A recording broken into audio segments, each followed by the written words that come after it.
Beberapa orang datang ke kotak berlian bersama Tama, dan setelah mereka duduk, dia bertanya langsung pada Kadir, bagaimana situasi bisnis perusahaan saat ini.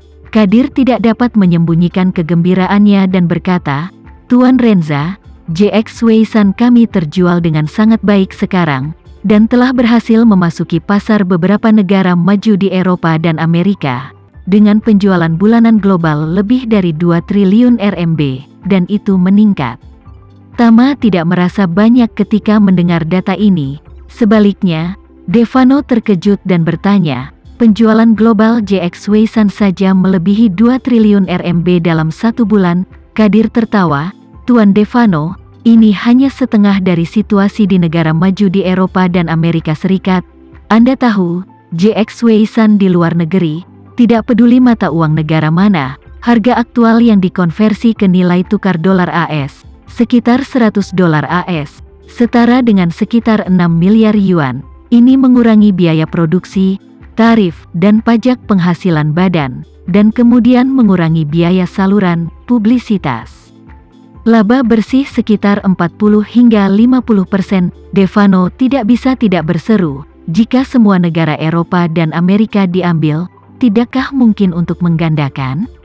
Ya, Kadir menjelaskan, di banyak negara Eropa dan Amerika Serikat untuk persetujuan obat impor luar negeri relatif ketat, kami membutuhkan eksperimen farmakologis yang relatif lengkap serta data uji klinis, dan bahkan farmakokinetik.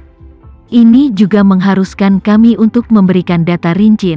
Yang paling memusingkan adalah bahwa mereka membutuhkan kami untuk menerbitkan resep. Ini masih kami negosiasikan dengan dinas setempat terkait, Tama berkata dengan ringan, resep JX Pharmaceutical sama sekali tidak mungkin bocor. Ini bahkan tidak perlu mereka pikirkan.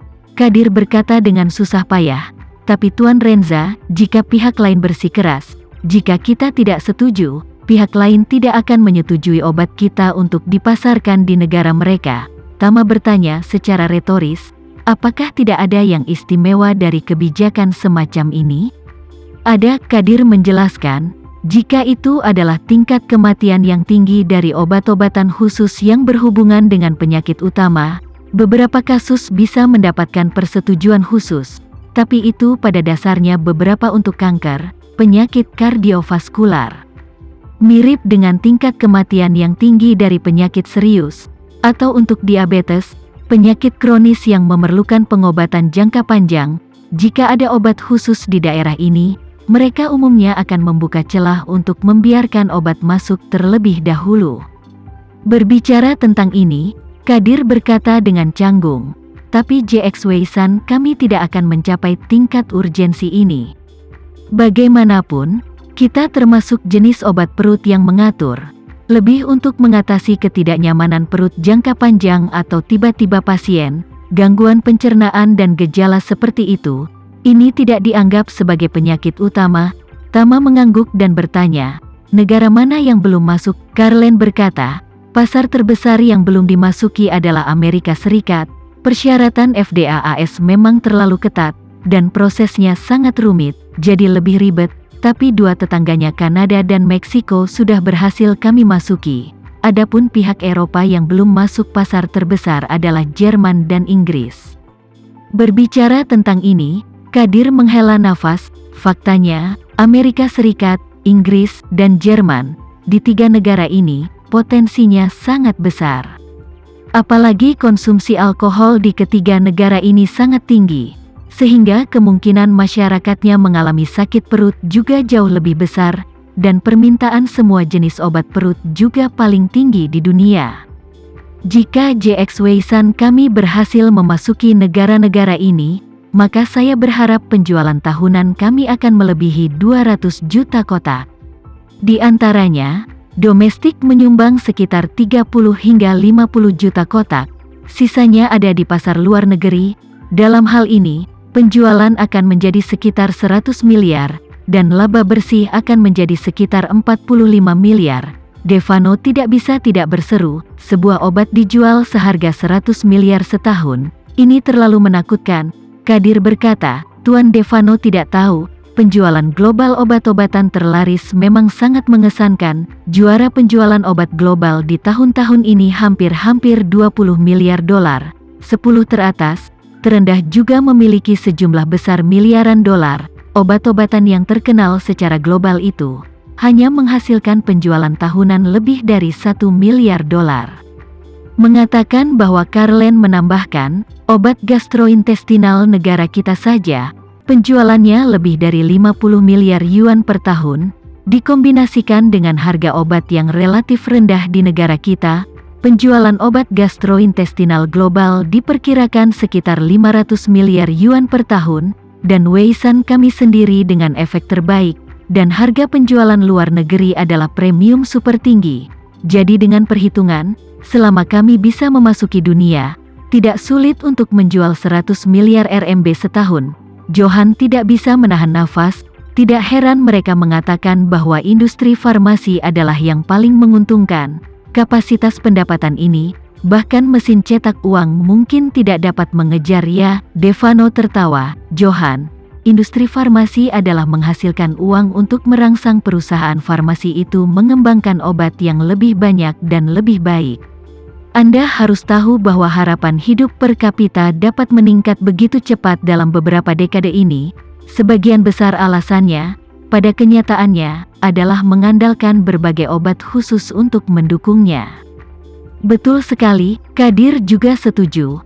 Tahun-tahun ini tingkat pengobatan terus meningkat. Ini adalah alasan yang sangat penting untuk peningkatan yang signifikan dalam harapan hidup per kapita. Banyak penyakit beberapa dekade yang lalu mematikan, tetapi sekarang telah secara bertahap diatasi oleh pengobatan modern. Apakah itu sarana medis atau pengembangan obat, memiliki kontribusi besar. Itulah sebabnya saya pribadi memiliki antusiasme yang besar terhadap industri obat. Johan tiba-tiba menyela di samping. Hei benar, saya mendengar bahwa sekarang kanker juga akan diatasi. Kadir menggelengkan kepalanya dan tertawa. Hanya beberapa perawatan baru lagi, termasuk imunoterapi dan terapi sel terbaru, tetapi jauh dari dapat diatasi. Ketika pengobatan kanker dapat sesederhana pengobatan infeksi umum, maka itu disebut kendali penuh.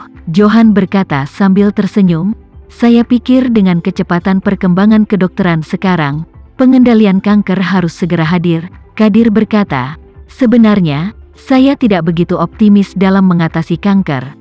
Tetapi saya berpikir bahwa melalui obat-obatan khusus dan obat-obatan yang ditargetkan, secara bertahap mengubah kanker menjadi penyakit kronis dan memungkinkan pasien untuk bertahan hidup dengan kanker untuk waktu yang lama akan menjadi masalah besar.